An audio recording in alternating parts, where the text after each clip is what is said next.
Shut down அப்படிங்கிறாங்க, turn around அப்படிங்கிறாங்க. Shut டவுன்னா என்ன, டேர்ன் அரவுண்ட்னா என்னங்க சார்? ஒரு பேசிக் சேலரியா 1200 கொடுக்குறாங்க, ஒரு 26,000 அப்ராக்சிமேட்டா இந்தியன் ருபீஸ்க்கு வருது. அவங்க இந்த மாதிரி ஓவர் டைம்லாம் பார்க்கும்பொழுது மேக்ஸிமம் எவ்வளோ சேலரி அவங்களுக்கு கிடைக்கிறதுக்கு பாசிபிலிட்டிஸ் இருக்கு?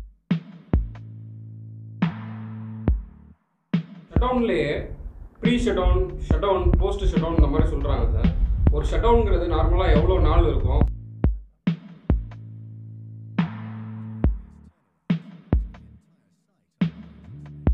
ஒர்க் பண்ணணும்னு விருப்பப்படுறவங்களுக்கு ஏதாவது குவாலிஃபிகேஷன் இது கண்டிப்பாக இருக்கணும் அப்படின்னு இருக்கா, இல்லை யார் வேணாலும் இதில் வந்து ஒர்க் பண்ண முடியுமா அந்த ஷட் டவுனில்?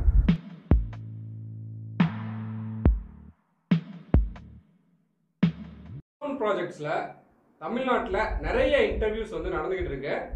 சாரோட பேர் வந்து ரியாஸ். அவங்க வந்து ஒரு 60 ஷட்டவுன்ஸுக்கு மேலே அப்ராடில் ஒர்க் பண்ணியிருக்கிறாங்க. அவங்களுடைய எக்ஸ்பீரியன்ஸை நம்ம ஷட்டவுன் பேஸ் பண்ணி கேட்டு தெரிஞ்சுக்கலாம். வணக்கம் சார். வணக்கம் சார். சொன்ன மாதிரி நான் வந்து ஒரு 60 ஷட்டவுன்ஸ் மேலே அப்ராடில் அட்டன் பண்ணியிருக்கேன். இதில் நிறைய வந்து ஷட்டவுன்ஸில் நிறைய எக்யூப்மெண்ட்ஸ் வந்து ஒர்க் பண்ணியிருக்கேன். எல்லா எக்யூப்மெண்ட்ஸ், ஸ்டாட்டிக் எக்யூப்மெண்ட்ஸ் பற்றி அந்த தரவு நாலேஜ் எனக்கு நல்லாவே இருக்குது. இது என்னுடைய எக்ஸ்பீரியன்ஸை ஷேர் பண்ணுறதுக்கு ஒரு நல்ல வாய்ப்பாக வந்து அமைஞ்சுது. இவர் மூலயமா இப்போ உங்களுக்கு வந்து என்னுடைய ஷட்டவுன் எக்ஸ்பீரியன்ஸ், ஷட்டவுனை பற்றிய டீட்டெயில்ஸ் எல்லாம் வந்து உங்களுக்கு நான் ஷேர் பண்ண போகிறேன். ஷட்டவுன் அப்படிங்கிறாங்க, டேர்ன் அரவுண்ட் அப்படிங்கிறாங்க. ஷட்டவுன்னா என்ன, டேர்ன் அரவுண்ட்னா என்னங்க சார்? இப்போ ஷட்டவுன்றது வந்து அன்பிளான்டு மெயின்டெனன்ஸ் ஜாப். அதாவது அன்பிளான்டு மெயின்டெனன்ஸ் ஜாப்னால் வந்து இம்ப்யூரிட்டிஸ்னால் ஃபஸ்ட்டு வந்து இப்போ ஷட்டவுன்னா எதுக்கு பண்ணுறாங்க அப்படின்னு பார்த்தீங்கன்னா, இந்த ஆயில் அண்ட் கேஸ் ரெஃபைனரியில் பெட்ரோகெமிக்கல் ப்ராடக்ட்ஸை வந்து ப்ரொடியூஸ் பண்ணுறாங்க. இந்த பெட்ரோகெமிக்கல் ப்ராடக்ட்ஸை வந்து 3 ஸ்டேட்ஸில், அதாவது லிக்விட் ஸ்டேட்டில், கேஸியஸ் ஸ்டேட்டில், வேப்பர் ஸ்டேட்டில் ப்ரொடியூஸ் பண்ணுறாங்க. இந்த பெட்ரோகெமிக்கல் இண்டஸ்ட்ரின்ற பேர்லேயே வந்து உங்களுக்கு தெரியும், இது வந்து கெமிக்கல்ஸ் ஆட் பண்ணி சம் கெமிக்கல்ஸ் மிக்சர்ஸு, மாலிகுலர்ஸை ஆட் பண்ணுறது, அதை செப்பரேட் பண்ணுறது, இந்த மாதிரியான ப்ராசஸ்லாம் வந்து இந்த யூனிட்டில் நடக்குது. இப்போ இந்த யூனிட்ஸில் இந்த ப்ராசஸ் நடக்கிறதுக்கு உங்களுக்கு நம்பர் ஆஃப் எக்யூப்மெண்ட்ஸ், அதாவது நிறைய நம்பர் ஆஃப் எக்யூப்மெண்ட்ஸ் வந்து யூஸ் பண்ணுறாங்க. அந்த எக்யூப்மெண்ட்ஸுக்கு பீரியாடிக் மெயின்டெனன்ஸ், அதாவது ஒரு குறிப்பிட்ட லெவலில் ஒரு மெயின்டெனன்ஸை பண்ணுறாங்க. இந்த மெயின்டெனன்ஸை வந்து பண்ணுறப்ப அவங்களுடைய இம்ப்யூரிட்டிஸை சால்வ் பண்ணுறதுக்காக, அதாவது இம்ப்யூரிட்டிஸ் வராமல் கரெக்டான அவுட்புட்டை கொடுக்கறதுக்காக தான் இந்த மாதிரி மெயின்டெனன்ஸை பண்ணுறாங்க. இப்போ இந்த ஷட் டவுன் மெயின்டெனன்ஸுன்றது என்னென்னா, இந்த இம்ப்யூரிட்டிஸை வந்து நார்மல் மெயின்டெனன்ஸ் ஆக்டிவிட்டியில் அவங்களால வந்து ஓவர் கம் பண்ண முடியல, அதை சால்வ் பண்ண முடியல அப்படின்னும் போது ஒரு அன்பிளான்டு ஷட் டவுன். ஷட் டவுன்றது வந்து என்னென்னா, டோட்டல் யூனிட்டு, அந்த ஒரு ப்ராடக்ட்டு செய்யக்கூடிய சம்மந்தப்பட்ட அந்த டோட்டல் நம்பர் ஆஃப் எக்யூப்மெண்ட்ஸ் எல்லாத்தையுமே வந்து டவுன் பண்ணி அதில் வந்து மேஜராக மெயின்டெனன்ஸ் ஆக்டிவிட்டீஸ் பண்ணுறாங்க. இதில் என்ன பண்ணுவாங்கன்னு பார்த்தீங்கன்னா, மோஸ்ட் ஆஃப் த டைம் வந்து இந்த ஷட் டவுன் மெயின்டெனன்ஸ் ஆக்டிவிட்டியில் இந்த இம்ப்யூரிட்டிஸ் தரக்கூடிய எக்யூப்மெண்ட்ஸில் இன்டர்னல் பார்ட்ஸில் சில ரிப்பேர் ஜாப்ஸ் இருக்கும். இதுதான் வந்து ஷட் டவுன் மெயின்டெனன்ஸில் பண்ண போகிறாங்க. அப்புறம் டேர்ன் அரவுண்ட் மெயின்டெனன்ஸ். இந்த டேர்ன் அரவுண்ட் மெயின்டெனன்ஸ்ன்றது வந்து major turn around maintenance. Actual name வந்து இது என்னென்னா major turn around maintenance.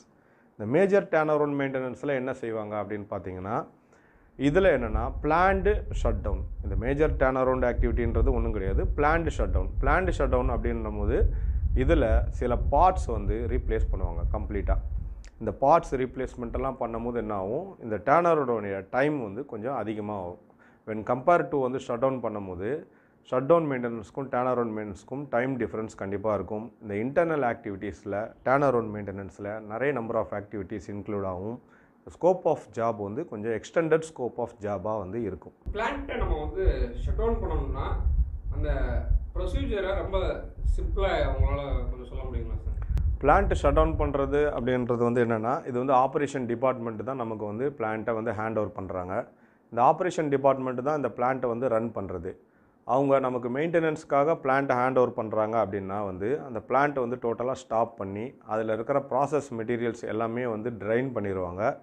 Drain பண்ணி நமக்கு வந்து பர்ஜிங், அந்த 2 மெத்தட் ஆஃப் பர்ஜிங் இருக்குது. ஸ்டீம் பர்ஜிங் இருக்குது, நைட்ரஜன் பர்ஜிங் இருக்குது. இந்த மாதிரி பர்ஜிங் மெத்தடில் இந்த எம்டிடு எக்யூப்மெண்ட்டில் ஒரு தடவை ஃப்ளஷிங் பண்ணி அதுக்கப்புறம் நமக்கு வந்து கேஸ் ஃப்ரீ ஏரியாவாக அதை மாற்றி நமக்கு வந்து கொடுப்பாங்க, ஹேண்ட் ஓவர் பண்ணுறாங்க. இந்த மாதிரி ப்ராசஸில் வந்து நமக்கு ஹேண்ட் ஓவர் பண்ணனா நம்ம வந்து உள்ளே இதை ஒர்க் பண்ணி ஓப்பன் பண்ணி ஒர்க் பண்ணும்போது இந்த ஹசார்டஸ் மெட்டீரியலோட இம்பேக்ட் இருக்கும். அதனால் இதை வந்து பர்ஜிங் பண்ணி நமக்கு ஹேண்ட் ஓவர் பண்ணும்போது இது சேஃபாக நமக்கு ஹேண்ட் ஓவர் பண்ணுறாங்க. நம்ம இந்த இன்டர்னல் பார்ட்ஸ் ஆக்சஸ் பண்ண முடியும், ஓப்பன் பண்ண முடியும். ஷட் டவுனில் வேலை செய்கிறது சேஃப். இப்போ ஷட் டவுன்லேயே pre shut down, shut down, post shut down இந்த மாதிரி சொல்கிறாங்க சார். ஒரு ஷட் டவுனுங்கிறது நார்மலாக எவ்வளோ நாள் இருக்கும், அதில் இந்த ஈச் அண்ட் எவ்ரி ஃபேஸஸ் வந்து எவ்வளோ நாள் சார் ஆகும்? இப்போது நான் ஆல்ரெடி உங்களுக்கு சொன்ன மாதிரி ஷட் டவுன் வந்து ஒரு அன்பிளான்டு ஜாபு. அதாவது இம்ப்யூரிட்டிஸாக அவங்களால வந்து கிளியர் பண்ண முடியலன்னா அவங்க ஷட் டவுன் மெயின்டெனன்ஸ் ஆக்டிவிட்டி பண்ணுறாங்கன்னு சொன்னேன்.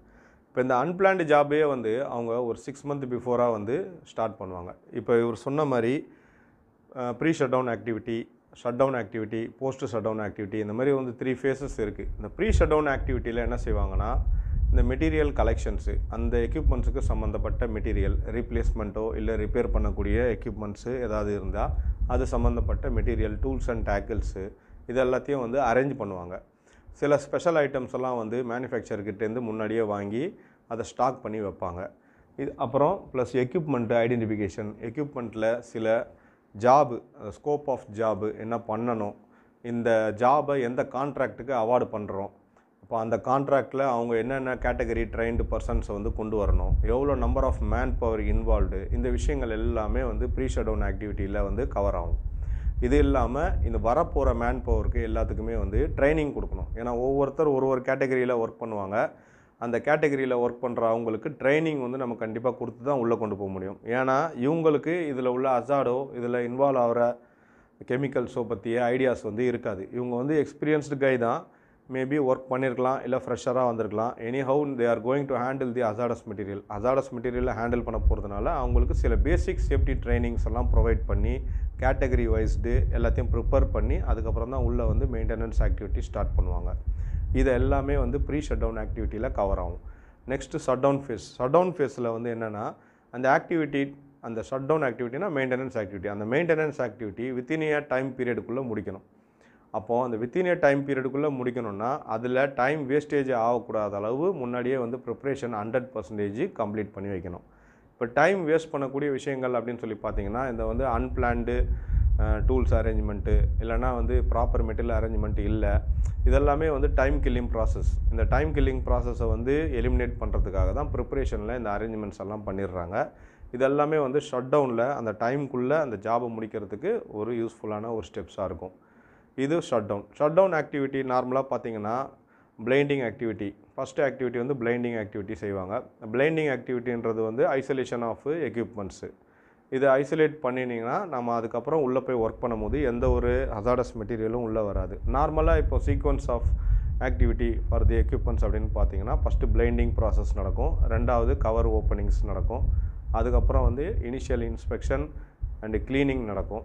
க்ளீனிங்க்கு அப்புறம் வந்து க்ளீனிங் இன்ஸ்பெக்ஷன் போவாங்க. க்ளீனிங் இன்ஸ்பெக்ஷனுக்கு அப்புறம் பார்ட்ஸ் ரிப்பேர் இருந்தால் ரிப்பேர் பண்ணுவாங்க, ரிப்பேர் இல்லைன்னா அதை பார்ட்ஸை ரீஃபிக்ஸ் பண்ணி அதுக்கப்புறம் பாக்ஸ் ஆப் பண்ணி டீப்ளைண்டிங் ஸ்டேட்டுக்கு வந்துடும். இதுதான் வந்து ஷட் டவுன் மெயின்டெனன்ஸ் ஆக்டிவிட்டியில் நடக்கக்கூடிய விஷயங்கள். நெக்ஸ்ட்டு இந்த போஸ்ட் ஷட் டவுன் ஆக்டிவிட்டி பற்றி பார்க்கணுன்னா, இந்த போஸ்ட் ஷட் டவுன் ஆக்டிவிட்டியில் வந்து என்னென்னா, நம்ம மெட்டீரியல் எல்லாத்தையும் வந்து நம்ம கிளியர், ஆக்சுவலாக மெயின்டெனன்ஸ் முடிஞ்சு போச்சு, எக்யூப்மெண்ட்டை பாக்ஸ் ஆப் பண்ணியாச்சு, டீப்ளைன் பண்ணிட்டோம். இப்போ நம்ம எக்யூப்மெண்ட்டை ஹேண்ட் ஓவர் பண்ணிட்டோம். யாருக்கு? ஆப்ரேஷன் டிபார்ட்மெண்ட்டுக்கு.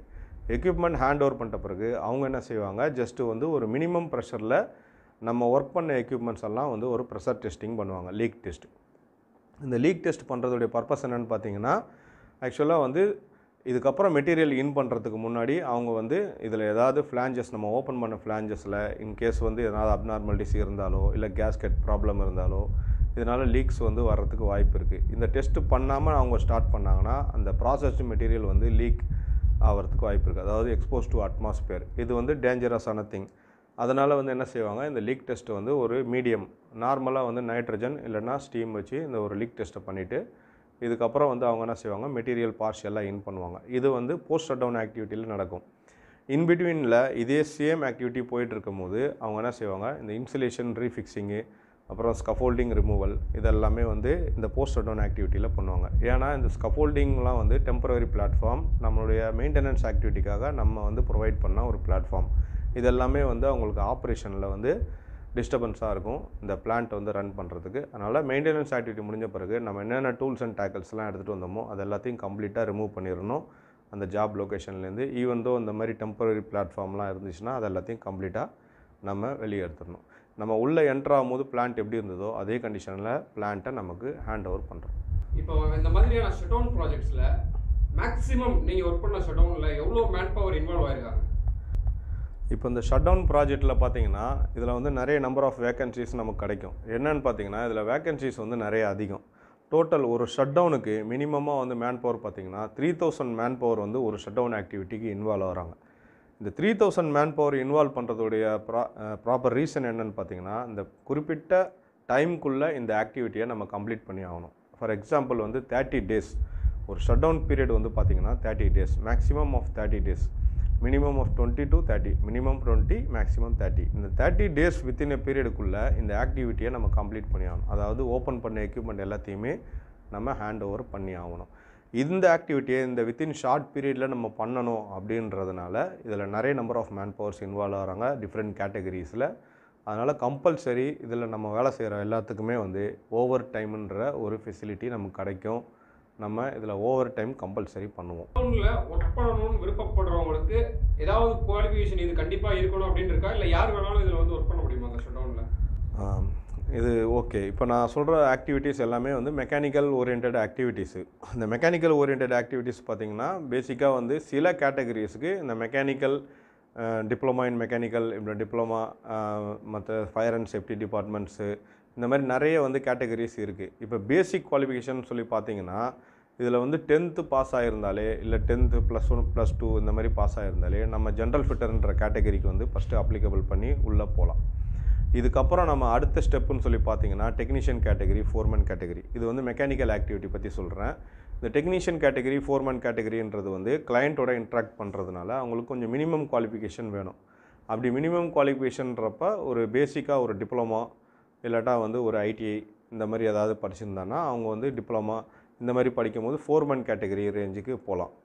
அடுத்தது சூப்பர்வைசர் இந்த மாதிரி கேட்டகரிக்கு கம்பல்சரி வந்து கொஞ்சம் நாலேஜ் இருக்கணும். அதாவது இந்த பேசிக்காக மெக்கானிக்கல் ஆக்டிவிட்டீஸை பற்றி நாலேஜ் இருக்கணும். ஏன்னா தே are going to guide there team members. அவங்க தான் வந்து டீம் மெம்பர்ஸை கைட் பண்ண போகிறாங்க, அவங்க தான் வந்து டீமை லீட் பண்ண போகிறாங்க. அதனால் இந்த எக்யூப்மெண்ட்ஸை பற்றிய நாலேஜ் அவங்களுக்கு இருக்கணும். The supervisor must be definitely a diploma holder or a BE engineering category or something like that. இது இல்லாமல் இப்போ சேஃப்டி டிபார்ட்மெண்ட்டில் சேஃப்டி ரிலேட்டடான ரோல்ஸ் அண்ட் ரெஸ்பான்சிபிலிட்டின்னு சொல்லி பார்த்தீங்கன்னா large number of vacancy next வர்றது என்னென்னா ஹோல் வாட்சர், ஃபயர் வாட்சர். இந்த ஹோல் வாட்சர், ஃபயர் வாட்சருக்கு வந்து எனி டிகிரி, நீங்கள் எனி டிகிரி படிச்சிருந்தாலுமே இதில் வந்து உள்ளே போகலாம். இது கண்டிப்பாக மெக்கானிக்கல் தான் படிக்கணும்னு அவசியம் கிடையாது. இது மெக்கானிக்கல் சம்மந்தப்பட்ட விஷயங்களும் கிடையாது. இது பியூர்லி வந்து சேஃப்டி சம்மந்தப்பட்ட விஷயங்கள். இது வந்து ஒரு ஃபஸ்ட்டு என்ட்ரியாக வந்து நீங்கள் வந்து ஹோல் வாட்சர் இல்லை ஃபயர் வாட்சர் கேட்டகரியில் உள்ளே போனீங்கன்னா உங்களுடைய நெக்ஸ்ட்டு கேட்டகரி என்ன வரும்னு பார்த்தீங்கன்னா பர்மிட் ரிசீவர். இந்த பர்மிட் ரிசீவர்ன்றது வந்து ஒரு permit receiver staff category, whole watcher and fire watcher எல்லாமே ஸ்டாஃப் கேட்டகரி ரிலேட்டட் தான். இது எல்லாமே related to safety and safety procedures. இந்த பர்மிட் ரிசீவர் கேட்டகரிக்குமே நீங்கள் வந்து என்ன பண்ணணுன்னா இதே நீங்கள் எனி குவாலிஃபிகேஷன் இருக்கலாம். இந்த பர்மிட் ரிசீவரில் நமக்கு அடிஷ்னலாக என்ன வேணும் அப்படின்னு பார்த்தீங்கன்னா இந்த நிபோஸ் ஐஜிசி சர்டிஃபிகேட், இதை கம்ப்ளீட் பண்ணவங்களுக்கு கொஞ்சம் அதிகமான வாய்ப்பு, சான்சஸ்ஸு உள்ளே போகிறதுக்கு இருக்குது. இது இல்லைனாலும் உள்ளே போகலாம், பட்டு 50% சான்சஸ்ஸு வரும். பட்டு இந்த 50% சான்ஸ் சொன்னோம் பார்த்தீங்களா, அவங்க எல்லாமே வந்து மெக்கானிக்கல் சம்மந்தப்பட்ட ஏதாவது ஒரு டிப்ளமா இல்லை ஒரு டிகிரி முடிச்சிருக்கணும். அதுக்கப்புறம் பார்த்திங்கன்னா சேஃப்டி ஆஃபீஸர். ஒன்ஸு அவங்க வந்து இந்த பர்மிட் ரிசீவர் கேட்டகரியில் போயிட்டு வந்துட்டாங்கன்னா அவங்கக்கிட்ட நிபோஸ் சர்டிஃபிகேட் கையில் இருந்துச்சுன்னா நெக்ஸ்ட்டு ஜாப் ஈஸியாக சேஃப்டி ஆஃபீஸருக்கு, நிபோஸ் அப்ரூவ்டு சேஃப்டி ஆஃபீஸருக்கு ட்ரை பண்ணலாம் இதே கேட்டகரி. இது சேஃப்டி ரிலேட்டடான விஷயங்கள். அதனால் வந்து இதுக்கு நல்ல பேக்கேஜ் கண்டிப்பாக இருக்கும். ஈவந்தோ இப்போ ஒர்க்கர் மெக்கானிக்கல் ஆக்டிவிட்டியில் போனாலுமே நெக்ஸ்ட்டு ஸ்டெப் வந்து அடுத்தடுத்த அவங்க அப்கிரேடுக்கு போகலாம். இதில் வந்து குயிக்காக ஒரு 3 ஷட் டவுன்ஸ் நம்ம கண்டினியூஸாக அட்டன் பண்ணாலே நம்ம 1 lakh கிட்ட கண்டிப்பாக வந்து எய்ம் பண்ணி சேலரி நம்ம கெயின் பண்ண முடியும். இதுக்கு மெயின் ரீசன் என்னென்னு பார்த்தீங்கன்னா இந்த ஷட் டவுன் ஆக்டிவிட்டி ஃபுல்லாகவே வந்து ஓவர் டைம் பேஸ்டு. இந்த ஷட் டவுன் ஆக்டிவிட்டி என்றைக்கு பிகின் பண்ணுறாங்களோ அன்னிலேருந்து இந்த ஷட் டவுன் ஆக்டிவிட்டி முடிகிற வரையுமே உங்களுக்கு கம்பல்சரி 8+4 டியூட்டி ஹவர்ஸ் கண்டிப்பாக இருக்கும். ஓகே சார், இப்போ நீங்கள் சொன்ன மாதிரி ஜெனரல் ஃபிட்டருங்கிறது ஒரு என்ட்ரி லெவல் கேட்டகரி. அதுக்கு நார்மலாக நம்ம 1200 ரியால் வந்து எல்லா இடத்துலையும் கொடுக்குறத பார்க்குறோம். ஒரு பேசிக் சேலரியாக 1200 கொடுக்குறாங்க. ஒரு 26,000 அப்ராக்சிமேட்டாக இந்தியன் ருபீஸ்க்கு வருது. அவங்க இந்த மாதிரி ஓவர் டைம்லாம் பார்க்கும்பொழுது மேக்ஸிமம் எவ்வளோ சேலரி அவங்களுக்கு கிடைக்கிறதுக்கு பாசிபிலிட்டிஸ் இருக்குது? இப்போ உங்களுக்கு அப்ராடு பொறுத்தவரையும் பார்த்தீங்கன்னா உங்களுக்கு பேசிக் சேலரி இப்போ அவர் சொன்னார் ரியால்ன்றது இப்போ சவுதி ரியால் இருக்குது, கத்தார் ரியால் இருக்குது. இப்போ இந்தியன் மணிக்கு ஒரு ரியால்னு பார்த்தீங்கன்னா 22 rupees 23 rupees வருது. இந்த 1300 ரியால் வந்து கொடுக்குறாங்க அப்படின்னா 1300 ரியால் ப்ளஸ் 1300 ரியால் நீங்களே வந்து போட்டுங்க. ஏன்னா இங்கே 8+4 ஓவர் டைம்ன்றது 1.5 டைம்ஸ் ஓவர் டைமுடைய ஹவர்ஸ் வந்து 1.5 டைம்ஸ். ஒரு நாளைக்கு நீங்கள் வந்து ஒரு 8 ஹவர்ஸ் டியூட்டி பார்த்துட்டு ப்ளஸ் 4 ஹவர்ஸ் பார்த்தீங்கன்னா 6 hours of basic duty hours உங்களுக்கு கிடைக்கும். இது இல்லாமல் உங்களுக்கு ஹாலிடேஸ்ன்னு வரும். ஒவ்வொரு மந்த்தும் வந்து வீக்லி 1 டே ஹாலிடே வரும். அந்த ஹாலிடேயில் நீங்கள் பார்க்குற கம்ப்ளீட்லி 12 ஹவர்ஸ் வந்து இன்ட்டு 1.5 டைம்ஸ். அப்போது நீங்கள் அதை எல்லாமே கேல்குலேட் பண்ணும்போது ஒரு மந்த் ஃபுல்லாகவே நீங்கள் ஓவர் டைம் பார்த்தீங்கன்னா உங்களுடைய பேசிக் இன்ட்டு டபுள். நீங்கள் 1300 ரியால் பேசிக்கு நீங்கள் போனீங்கன்னா 2600 ரியால் கம்பல்சரி நீங்கள் சேலரியாக வாங்கலாம். சார் அடுத்த வீடியோவில் நம்ம இன்னும் நிறைய கேள்விகளை சார் கிட்ட கேட்கலாம். உங்களுக்கு ஏதாவது ஷடவுன் ரிலேட்டடான டவுட் இருந்தது அப்படின்னா கமெண்ட்டில் கமெண்ட் பண்ணுங்கள். நெக்ஸ்ட் வீடியோவில் உங்களை சந்திக்கிறோம். நன்றி, வணக்கம். நன்றி.